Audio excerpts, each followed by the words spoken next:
वाली इस धरती को, यहां के लोगों को भी मैं आदरपूर्वक प्रणाम करता हूं। भाइयों और बहनों, कल ही उत्तराखंड भारतीय जनता पार्टी ने अपना संकल्प पत्र जारी किया है। ये संकल्प पत्र इस दशक को उत्तराखंड का दशक बनाने में बहुत बड़ी भूमिका निभाएगा। इसमें उत्तराखंड के विकास के लिए यहां के युवाओं, महिलाओं, किसानों सभी के लिए नए संकल्प लिए गए हैं।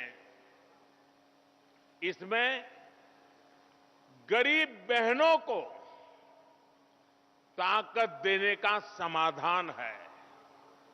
इसमें जिला मेडिकल कॉलेज या उसके जैसी सुविधा देने का संकल्प है, इरादा है।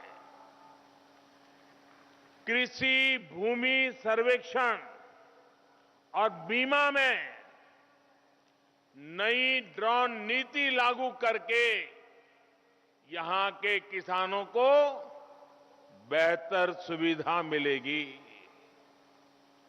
मल्टी मॉडल लॉजिस्टिक पार्क और मल्टी मॉडल कार्गो टर्मिनल से उत्तराखंड में नए उद्योगों के लिए रोजगार के हजारों नए अवसरों को रास्ते खोलने का इरादा भारतीय जनता पार्टी ने संकल्प लेकर के व्यक्त किया है।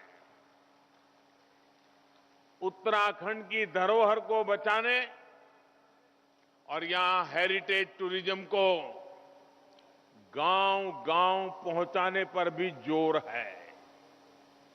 मैं धामी जी और उत्तराखंड भाजपा की पूरी टीम को बहुत बहुत शुभकामनाएं देता हूं।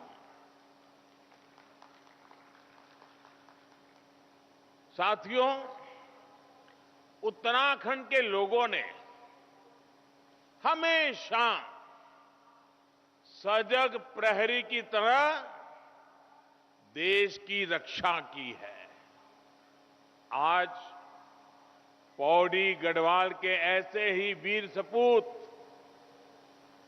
जनरल बिपिन रावत जी की स्मृतियां मुझे भावुक कर रही है। उन्होंने देश को दिखाया कि उत्तराखंड के लोगों के पास न केवल पहाड़ जैसा साहस होता है, बल्कि हिमालय जैसी ऊंची सोच भी होती है।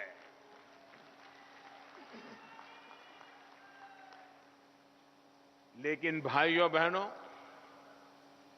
मेरे मन में एक गहरी तकलीफ भी है। मुझे ये जिक्र इसलिए भी करना पड़ रहा है क्योंकि कांग्रेस पार्टी अपने प्रचार में जनरल बिपिन रावत जी के कटआउट लगाकर, उनकी फोटो लगाकर वोट मांग रही है। कुर्सी के लिए कोई इस सीमा तक जा सकता है, मुझे विश्वास ही नहीं हो रहा। उत्तराखंड के लोग कभी भूल नहीं सकते सेना को लेकर इन लोगों का रवैया क्या रहा है। जब भारत के वीरों ने आतंकी अड्डों पर सर्जिकल स्ट्राइक की, तो ये लोग सेना पर ही सवाल उठाते रहे। दिल्ली की कुछ नेताओं ने तो बाकायदा टीवी पर जाकर सेना से सबूत मांगे थे। इन लोगों ने जनरल रावत को देश का पहला सीडीएस बनाए जाने पर भी खूब सियासत की थी। इसी कांग्रेस पार्टी के नेता ने बिपिन रावत जी को सड़क का गुंडा तक कह डाला था। ये है देश के सैनिकों के लिए इन लोगों की नफरत।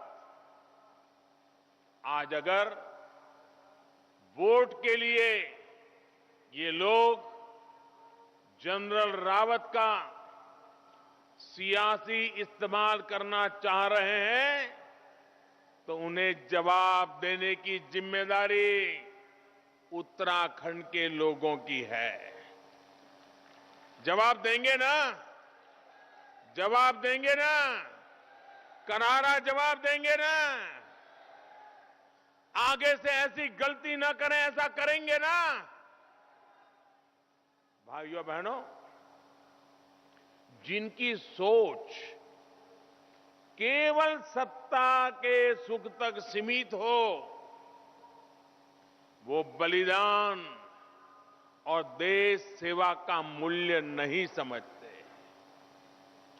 इतने सालों तक ये सत्ता में थे, लेकिन वन रैंक वन पेंशन को लेकर झूठ बोलते रहे,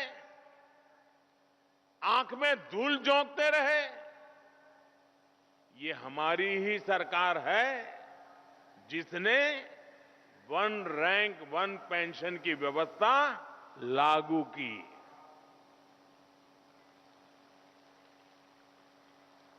ये भी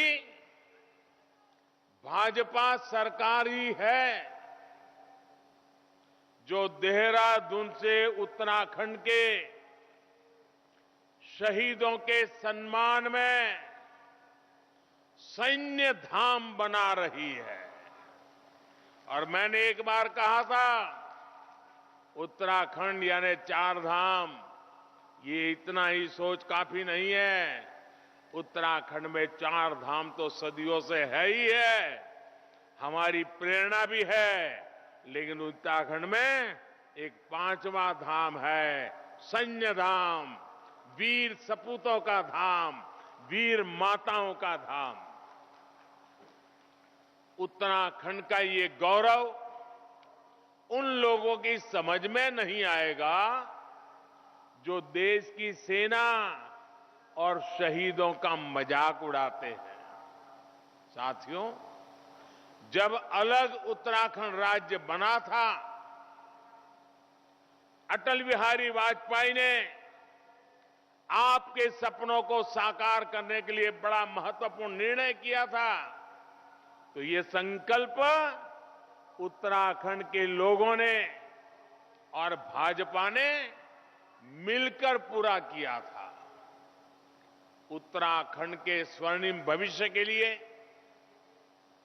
सपने भी हमने मिलकर देखे थे।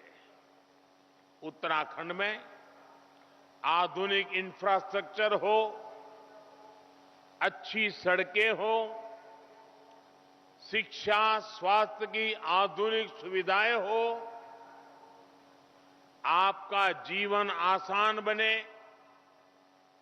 युवाओं का भविष्य बेहतर बने, ऐसे अनेक संकल्प